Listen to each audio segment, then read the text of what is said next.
Hello and welcome to the show. Now, Forza games have always used a performance index system, or PI system, as it is called, that grades a car based on a number of factors, things like top speed, acceleration, grip, braking, and so on. And these numbers will put the cars in certain classes. And this is a system that, well, up until Forza 7 has been the basis of the actual races. And while Forza 7 messes around with some homologation classes, a lot of stuff that we do completely and utterly ignores those. It's more fun to have a more open approach to a lot of racing. So, yeah, we will do a lot of class-based racing.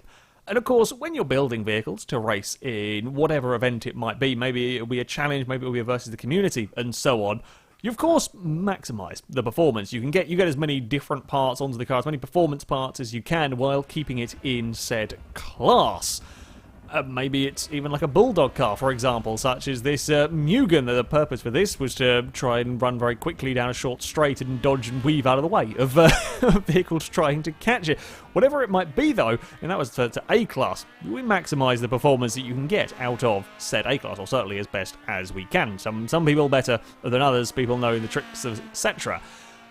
However, it was when doing some of the Lucky Dip racing that we came up with a interesting alternative set of rules, if you like, to a racing event. So we were going to use B-Class. Now, I like B-Class as it gives you options to go for handling, to go for power, but because it's still a relatively low class, you often have to compromise a fair bit. It makes it an interesting challenge, trying to build quick cars for B-Class.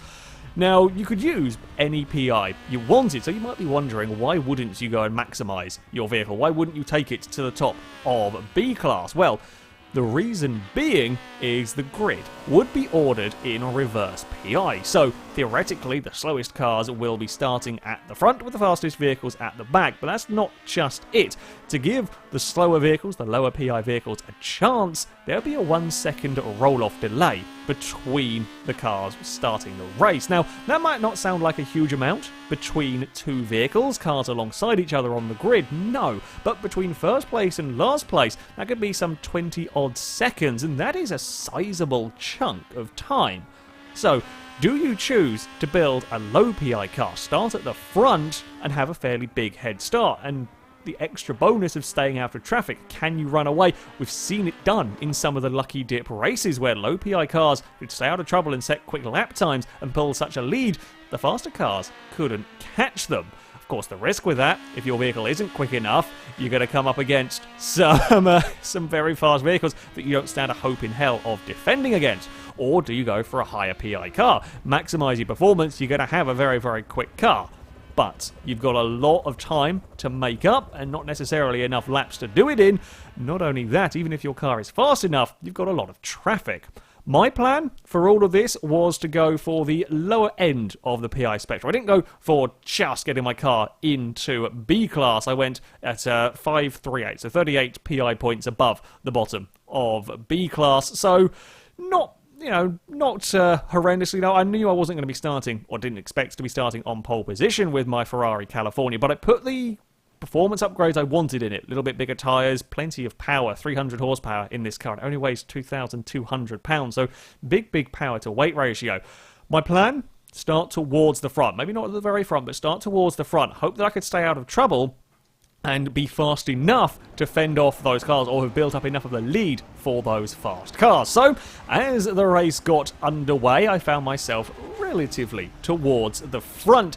Our first race was an interesting mixture of vehicles. There were a fair few lower PI cars towards the front. As you saw, I started in around 6th place.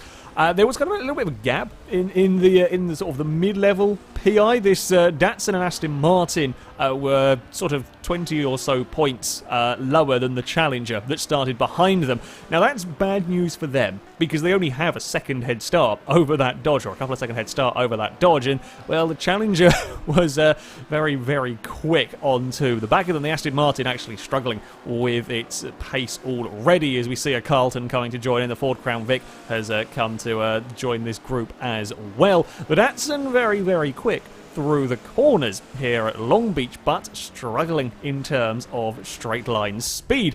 The Challenger couldn't do much through these turns. In fact, the Aston Martin carried plenty of corner speed there. There was nowhere to really go, though, in all of that. And this is costing the Challenger important time.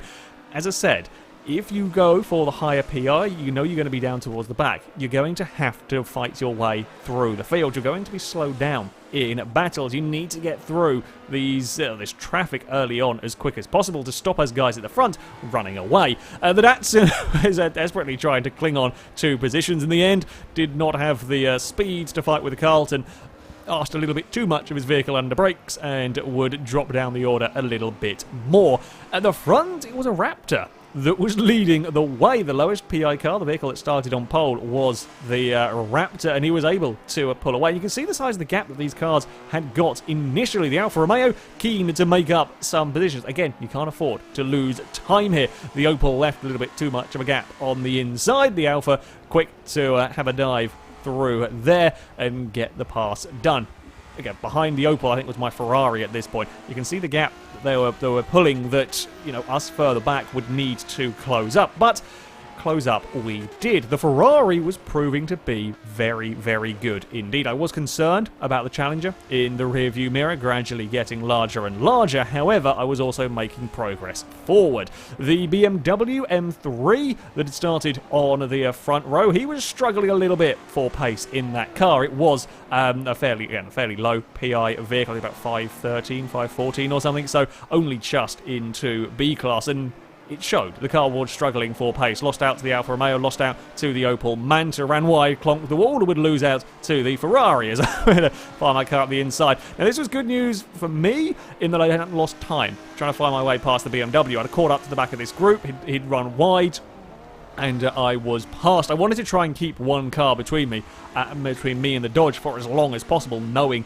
that the Dodge was like 20 PI higher than me. So I was expecting that Challenger to be the significantly, or certainly marginally faster car. I wanted to try and keep making progress. The Alfa Romeo would be incredibly unlucky. The way the walls sort of jut out along that back straight, if you kind of run along the wall, you can occasionally clip them, and it would not go so well for the poor Alfa Romeo. Amazingly, didn't take out anybody else, despite spinning across. It's a really awkward place in front of most of the pack. I would get the move done on the Opel Manta, and I was continuing to try and keep that one car buffer between me and the Challenger. I knew it wouldn't last forever, but the longer that I could keep it there, the better chance that I stood. Again, it was about making as much of a head start almost in situations as we could. The Carlton was making his way up through the order. The BMW coming under more threat, lost out to the Crown Vic. Crown Vic mighty fast in a straight line. The Lotus would have a go up the inside of the BMW at what would be kind of one of the more popular overtaking spots. There's so many overtakes. I don't know particularly why. Turn 1 is normally the place to get passes done at Long Beach, but that was not the case in this race. Everybody was trying at that particular corner. But, yeah, I mean, the Carlton, it had taken 3 or 4 laps for the Lotus to have got this far up the order. And the fast cars were struggling. The fast cars were struggling to make progress at the very front of the field, and it would be the Raptor that led for the first 4 laps. For 4 laps, the giant truck led the field, although once I was free of the likes of the BMW and the Manta and so on, it didn't take long for the Ferrari to catch up. On lap 5, I was putting increasing pressure, and I knew I had to because, well, the Dodge was right behind. It would be a big two-wheel moment for the Ford. I mean, it's a huge truck. I wasn't looking forward to having to try and find a way past, but once more, I got quite lucky. The Raptor, big two-wheel moment, hadn't cost me any time. I'd snuck past. Unfortunately, the Dodge had also found his way past. It was up into second and continuing to was putting some pressure on the Ferrari, but my Ferrari was so fast accelerating that the Challenger couldn't actually do anything about it. The Raptor would then have another Ford for company. The Crown Vic, that was one of the fastest vehicles here in a straight line, would come soaring past that. Both me and the Dodge were highly concerned about the Crown Vic. my Ferrari and the Challenger fairly similarly matched in terms of pace. The Crown Vic had been catching us quickly over the past couple of laps, although was now starting to get snared down in this group. The Raptor fought back, managing to get around the outside of the Crown Vic in the final hairpin. It's a great piece of driving from the Raptor, but does not have the straight line speed. I think it was an almost 600 horsepower Crown Vic here, and in B class, that's a lot of power, would go soaring past the Raptor, and indeed go soaring past the Challenger as well. Yeah, it was a stupidly quick car. Further back, some more of the higher PI vehicles were only just starting to make their way past that BMW M3. I think the Silvia was about 585 PI. The M6 here was a top B class car, so 600. The Silvia was having to work for it, was having to work to get the pass done. The M3, while being low PI, it was struggling through the corners no end, still put up a decent fight in a straight line, and this was causing issues. Again, it's that the whole trying to make progress through the traffic when you're up against cars that, while they are slower than you, they can still make your life difficult. And the Silvia apparently struggling for a bit of understeer at turn 1. Don't see many cars clonk that well over there. And the poor Aston Martin was really struggling for pace further back. That was, yeah, it was not quite working out so well for that car. I see the big scrapes along the side of the Silvia. For me, leading the way, I knew I was in trouble with a couple of laps to go and the Crown Vic right behind me. The Ford so much fast. I could hold off the Challenger because I matched it in terms of straight line speed. I wasn't quite as good through the corners, but I could position the Ferrari to make it very difficult, and I could actually have to accelerate the Challenger as well. But against the Crown Vic, I had nothing to fight it in terms of straight line speed. I could fight it through the turns, but I couldn't down the straight. I was trying to make life difficult for it. I knew if I could position my car in difficult places, the Crown Vic would lose lap time trying to find ways past, but in the end it's so fast down the straights that there was only so much that I could do. But I wasn't completely out of it here. The Crown Vic, was 580 PI, so relatively high in terms of B class. I actually got the position back around the final turn. Again, compromise the Ford as much as I could, slow it down where I could. He's going to come back past, but if I can keep on compromising him, then maybe, just maybe, there would be a chance for the Ferrari. Keep pressuring him, hope that there would be a mistake. In the end, it just wasn't quite enough. I could keep with it, and for the kind of performance, certainly for the performance index, my Ferrari was mighty quick. It really, really was. However, the Crown Vic was just too difficult for me to live with. I could keep up with it through the turns, but that turn of speed when we got to the straights, I didn't have an answer for. And this time as we came around the final corners, the Crown Vic was wary. He'd seen what I'd done the previous lap, parked the car on the inside as we came to the hairpin, and there was no space for a cutback from me. A big slide from the Crown Vic, but he's always going to out-drag me. Even if I'd got a cutback, even if I got the inside, I think I would have lost in the end. But a great showing from the Ferrari to take second ahead of that Challenger in third. For, yeah, the relatively low PI level of my Ferrari, it did a stunning job. Perhaps even more impressively, the Raptor was holding on to fourth place. The Carlton, unfortunately, would suffer a lag incident and get fired into the wall. The Carlton would probably have got the Raptor in the end. On the final lap, the Raptor was coming under fire from the BMW M6. The M6 going the long way around. It's not the easiest place to go around the outside, certainly not when you're going around the outside of a giant pickup truck. The final turn, the Raptor not giving up this fight, goes for a cutback, does actually manage to draw alongside, but again, that acceleration, straight line speed of the BMW, too much for the Raptor to really be able to deal with here. Certainly been a very, very interesting first race, and a lot of the higher PI cars, with the exception of the Crown Vic, had really struggled to make their way up through the order. They just got snared down in battles and lost time. For our second race, we go to the Catalunya Circuit. Now, for this, there would be a fair few changes in terms of the cars people were using. A lot of people swapped to much higher PI vehicles. Now, this is bad news for those of us running the slower cars, essentially. This was really bad news because we might have only had 4 or 5 seconds head start over some of the really very, very quick B-class cars, and that's not a huge amount when you're running a much lower PI car. And you know, when the PI spread is even across the entire field, it kind of balances itself out. We were worried in our lower PI cars that we simply wouldn't have had the head start here. It's one of the one of the many different tactical elements that you've got to take into a consideration. This was the battle for second place off the start line. The aerial nomad in the end wanted to go and play in the dirt, went to find its natural habitat, being a very, very difficult car to try. It moves around a lot on its suspension. It's a very, very awkward vehicle to get things right with, so perhaps not a surprise. For me, though, it was good news. My Ferrari up into a third place.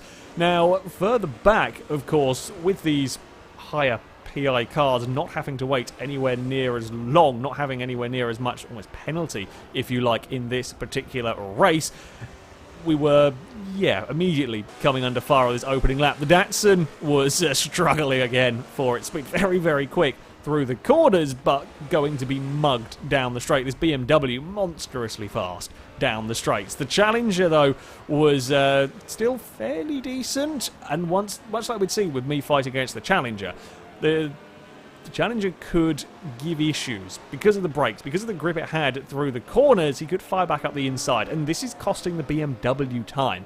The BMW is the one suffering, not really costing the Challenger as much, whereas the BMW is an absolute handful as well through these corners. BMW is stuck. And while, okay, this is only the opening lap here, but the more time that us at the front can have to get away, the better off that we were. The BMW would find himself around the final corner. The Crown Vic also not enjoying this particular track.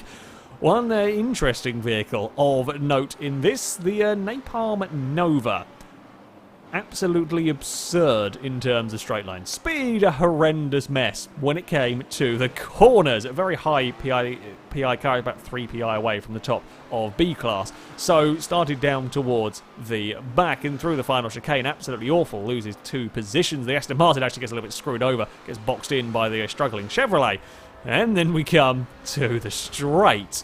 It's ridiculously fast down here. It goes flying back past the Aston Martin and the Focus, although then has to try and get stopped. Rather sketchy trying to get such crazy vehicles slowed down for the first corner. All of that time that he had made up down the start-finish straight was almost immediately eradicated as we come towards some of the tighter and twistier corners. But again, this is causing the Focus, causing the Aston Martin some issues, because they've now got to try and negotiate this rather difficult-to-drive car. It's going to be slow through these turns, and it's going to cost these faster cars time through the corners. The Focus would get the move done relatively quickly. The Aston Martin too far back. In fact, the Focus was a very top B class and had done the best job of the very high B class cars in making his way through the field.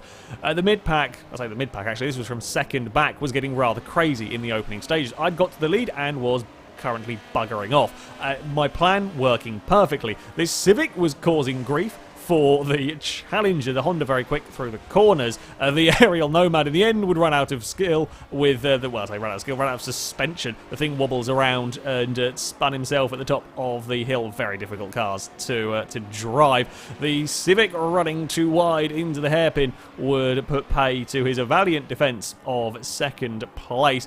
You just can't afford to make mistakes in these kind of situations, certainly when you've got a queue of cars behind ready to try and find ways past. The Civic running wide, then under a huge amount of pressure from that slidey BMW. Speaking of BMWs, the M6 was also making progress through the field. In fact, I lied about the Focus. The M6 and the Focus were the two top B-class cars that were making decent progress off of the start of this race. The Crown Vic not liking this circuit anywhere near as much. The big heavy Ford struggling around the technical sections. Sure, it was quick down that one long straight, but elsewhere it was really struggling for lap time. In fact, I'm fairly sure over the course of the lap, the Crown Vic was actually going considerably slower than my California. It was not able to make any headway at all because it just lost so much time when it came through the corners. And despite the lack of power in some of our lower PI cars, if you like, because they were so much more controllable through the turns, we were able to make a better lap time. Either way, it's a good pass from the M6 to move himself up another position, and the BMW would go off chasing the Civic. The poor Aston Martin would still be stuck with the Napalm Nova for company. The crazy Chevrolet still not going very quick around the corners, but causing trouble with his horrendous straight line speed. The Aston Martin just couldn't really find him. He eventually kind of pries the door open as they head up towards this final section, and he knows it's going to be a quicker car heading around this this final section. But he's got to be far enough away. He's got to be so far away from the Chevy by the time they get to the main straight that the Nova can't draw alongside before they get to turn one. And that's a fair amount. With the speed of that car, you do need to be a long, long away. And he just wasn't quite. Not this time around. Although lap after lap, it would kind of get further down the road, make it more and more difficult for the Nova to repass him down the straight. It's kind of a long drawn out process getting a pass completed on that crazy car. It would eventually work though. You'd eventually get it done with the Nova unable, so I say unable, but struggling to pull it up for turn one, and generally having to be so early on the brakes there that it would run wide out of the first corner. That put the Aston Martin through, and if the Aston can keep ahead for the entirety of the lap and not be compromised by the Nova either stuck ahead of him or having a go at an overtake and so on, then the Aston Martin would finally be able to keep that position. The focus was continuing to make progress forward through the field, as was the BMW, the M6, having passed the Civic. The focus was now looking for a way around the Crown Vic with a lot of speed. The focus had an awful lot of speed through the corners. I think one of the few front-wheel drive cars to actually, might even be the only front-wheel drive car to have competed in these, and it was carrying incredible speed around these turns. In terms of lap time, it was the quickest car here. However, the amount of time that he's gaining per lap was not quite as much as the time that he had lost from the start. From the roll-off delay, if you like, the focus just wasn't going quick enough to catch us at the front. My leading Ferrari was putting in good enough lap times that while the gap was coming down, the focus was going to run out of laps and not being helped by being stuck in traffic. He got past the Crown Vic relatively comfortably. In the end, didn't lose too much time, but trying to get past the Civic was proving a little bit more difficult. The Honda was so good through the corners that the Focus couldn't simply drive around the outside of him and be far enough ahead that he didn't have to worry when it came to the straights, like you could against the Crown Vic. The Civic could put up a really rather good fight and cost the Focus important seconds when it came to the laps. What I said at the start, you really need to get passes done quickly. You can't afford to be stuck in traffic. For the poor M3, while it had done relatively okay at Long Beach, he had fallen back, but not all the way to the back of the field. Wasn't such a good time here at Catalunya. Yeah, this track not quite suiting all of the vehicles. The BMW didn't really have the grip to fight with a lot of these cars, and while he did have okay straight line speed, that kind of kept him in the fight for a little while at Long Beach. Around here, the lack of, well, corner speed really was causing the car trouble. It wouldn't be long before the Nova was catching up to him. The Aston Martin would get past. The Datsun was coming to join in as well. Second place was still up for contention. The BMW unable to clear the Challenger. And for me, leading the way, this is what I wanted to see in the rearview mirror, because this helped me no end. I knew I could match the Challenger for lap time. In terms of lap speed, the two of us were incredibly, incredibly close. The BMW was quicker, but he wasn't quicker in the right places to get a pass done on the Challenger. And again, it was the time it was taking to get the moves done. He couldn't quite get it slowed down. It kind of tried to have a go at the inside, but it wasn't quite ever going to be working through there. Gets into the back of the Dodge. They're both losing time in all of this fighting. The Challenger only had to hang on. It was only a couple of laps to go at this stage for the Challenger to have to try and hang on to that position. And it was, working wonders for me. The BMW being compromised through a lot of these sections. I mean, the BMW was a real handful by the looks of it to get it around this circuit. Huge acceleration, but then as soon as it gets to a corner, it's sideways and struggling through the next turn. And because of those struggles through the corners, he was never close enough to actually make a pass on the Challenger down this back straight. You could draw alongside, but had to brake so early that he couldn't get the move completed. And the more this went on, the more it helped me at the front. And it would go on for the remainder of the race. Eventually, the BMW straight line speed would see him pass the Challenger down the main straight, but it was too late. It had taken him too long to get the pass completed, lost too much time stuck in traffic, that my Ferrari California that was considerably down, I think about 62 PI down on the top of B class, would take victory by a decent-sized margin, in fact, over that second place battle. My strategy had worked. I had a car that was very, very quick, despite being relatively low PI. No, I'm not setting the fastest lap. I got to the front early, stayed out of trouble, could run my own pace, and the gap just couldn't be closed up. The two sort of top B-class cars, the M6 and Focus, were catching towards the end of the race, but weren't catching fast enough. The Focus, I believe, will get fastest lap of the event. It was only about a second quicker, though, than the California. Puts into perspective just how bloody fast that Ferrari was. Admittedly, the Focus was stuck in traffic for a lot of the race, as was the BMW in second. They could probably have set faster laps, but they couldn't with the vehicles that were around them.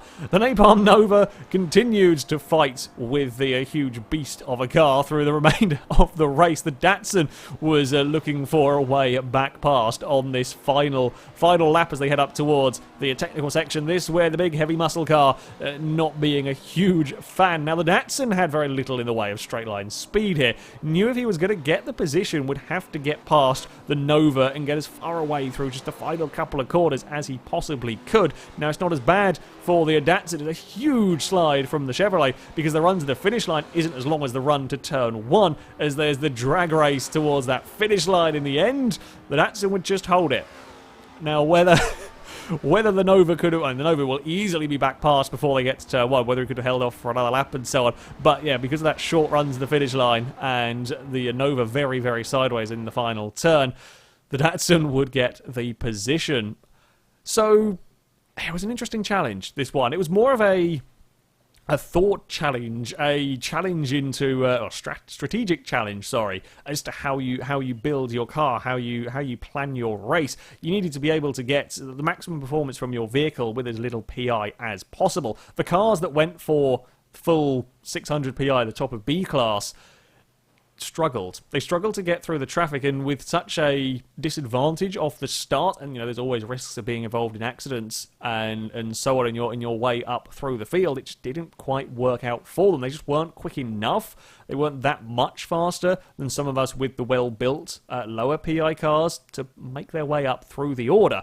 When my California got a win in a second place, it would be the victor of this challenge, and it was a relatively low B-class car, helped, of course, by the California being very good.